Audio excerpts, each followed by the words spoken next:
श्रीललितादेव्यै नमः।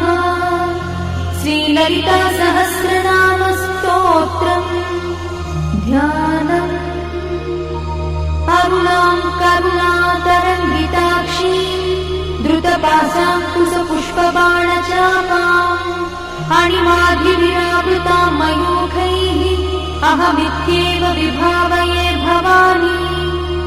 ध्यायेत् पद्मासनस्थां विकसितवदनां पद्मपत्रायताक्षीं हेमाभां पीतवस्त्रां करकलितलसद्देव पद्माम्बराङ्गी सर्वालङ्कारयुक्तां सततमभयदां भक्तनम्रां भवानी। श्रीविद्यां शान्तमूर्तिं सकलसुरन्तां सर्वसम्पत्प्रदात्री श्रीमाता